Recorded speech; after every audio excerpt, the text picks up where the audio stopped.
Hey guys, welcome back to another Texas Hall Outdoors video. And today, me and Cody are going to be showing you our top 5 spring bass baits.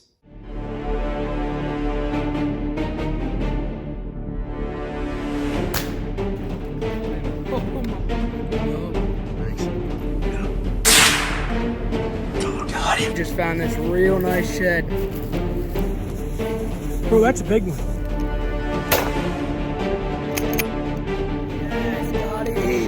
Get him in. We gotta get a scale on this dude. And bam, there's our first deadhead of 2020. We got a nice gray fox here. Enjoy. So for my number 5 springtime bass bait, I'm probably going to have to go with a jerk bait. And I'm going to go with a jerk bait because they're really good for early spring bass fishing, especially when you got those finicky bass that just don't like to bite. If you put a jerk bait out there, you're probably going to catch some on just straight reaction strikes. You pretty much just rip them through the water, jerk them a whole bunch, and you'll get some bites on them, especially on those early finicky spring bass. All right, for my number 5 springtime bass fishing bait, it's gonna have to be a crankbait and probably a square bill, because if you get into the deep diver crankbaits, really in springtime the water is still a little colder than it normally is, and they're gonna be up shallow where the water's a little bit warmer. So the square bills won't dive as deep. I got a couple here. That was a bluegill pattern. There's a baby bass pattern and a couple more. And along those same lines, you got the lipless crankbaits too, which you can make them dive as deep as you want, but you can make them dive shallow to reach them kind of finicky, lethargic bass that are still out there in the spring. So that's our number 5. So for my number 4 springtime bass bait, I'm going to go with a buzz bait. This is a topwater lure. Here's a more classic skirted buzz bait. They're a lot of fun to throw. I pretty much just straight retrieve them. Some guys like to jerk them a little bit, but I pretty much just straight retrieve them on top of the water, and you can get a lot of fun blow-ups on them. I also like to throw, this is a buzz toad. It's pretty much the same as a buzz bait. You just straight retrieve it, the same as a normal buzz bait, and they're a lot of fun to catch fish on.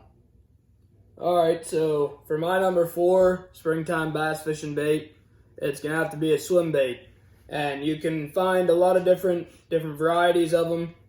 This right here is a Kitech, and I just rig it up on, I think that's a 2/0 extra wide gap hook, and put a weight on your line, and just reel out through the water. They have excellent action. Then you got the swim baits that already have weights and hooks built into them. I think these two right here are made by Storm. And this one here is a shad pattern, and this one here is a bluegill. And they have excellent action. Like, they look exactly like the fish swimming through the water. And it fools those big bass every time. So that's our number 4 for springtime bass fishing.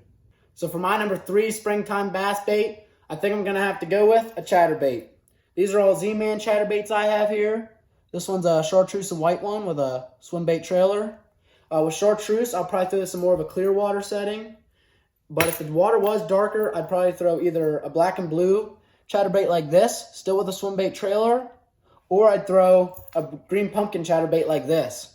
And with the green pumpkin, I like to throw a crawl trailer on there. I don't know why, but it just seems to work a little bit better for me. And with chatterbaits, what I like to do is I'll throw them along shorelines, and I'll sometimes yo-yo them a little bit, or just straight retrieve them, and they can definitely get you a lot of big spring bass bites. All right, now for my number 3 springtime bass fishing bait is going to be the spinnerbait. And they come in tons of different colors. You can find them in almost any pattern you want. And they come in different sizes and weights, depending on how deep you want to go or how far you want to throw them. So they come in bigger ones like this, and like this red one I have here.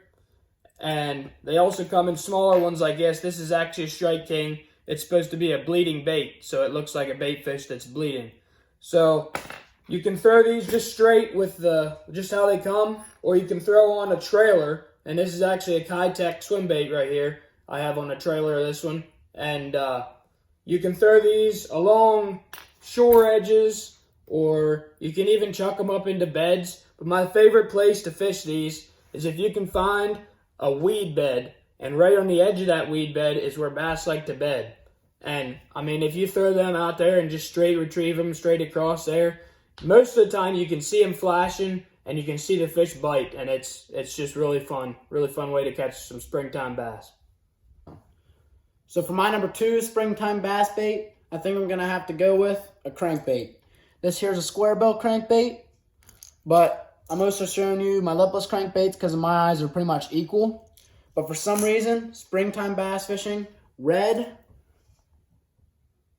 and gold crankbaits are just the way to go. I don't know why, but for me, I just get so many bites on red and gold crankbaits in the spring. And with a lipless crankbait like this, I like to yo-yo them a little bit out in deeper water. And with square bills like this, I like to bang them off rocks and try to get reaction strikes. But like I said, red and gold crankbaits are the way to go for springtime bass fishing. So my second favorite springtime bass fishing bait is going to have to be the most versatile bait in my eyes, the Senko. And this is actually a young yum dinger. The most popular one is the Senko, and that's made by Gary Yamamoto, so we call them all Senkos. But almost every company makes a stick style bait like this, and I mean, you can do just about anything. You can hook them right through the middle, wacky rig them, you can Texas rig them, you can Alabama rig them, you can drop shot them, you can do just about anything.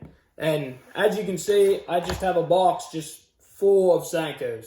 You can get them in like every color and to replicate anything that you want pretty much. And I mean, it's just one of the most versatile baits I can think of. So that's our number 2 baits. So for my number 1 springtime bass bait, I'm going to have to go with my favorite bait all year round, and that is a Senko. And not only a Senko, but a wacky rigged Senko. I don't know why, but when I wacky rig a Senko, I almost catch a bass every single time I'm fishing. This is literally like cheating.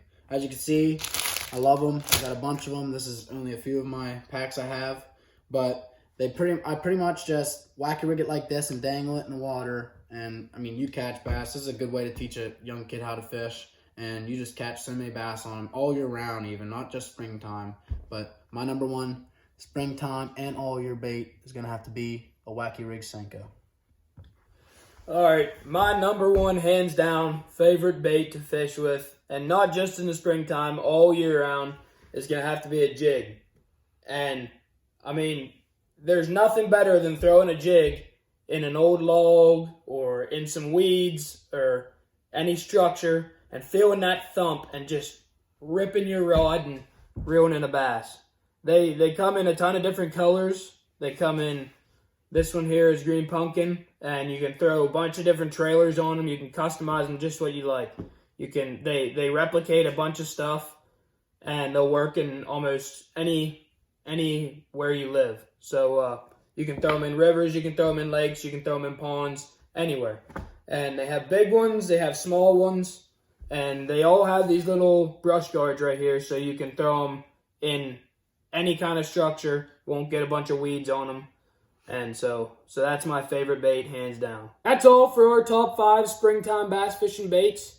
I hope you can take some of these tips with you and use some of these baits out on the water this spring. Catch some of them lethargic springtime bass. And if you like the video, don't forget to like and subscribe. And don't forget to check us out on Instagram at Texas Hall Outdoors. So that's it for this Texas Hall Outdoor video. We'll catch you next time on Texas Hall Outdoors.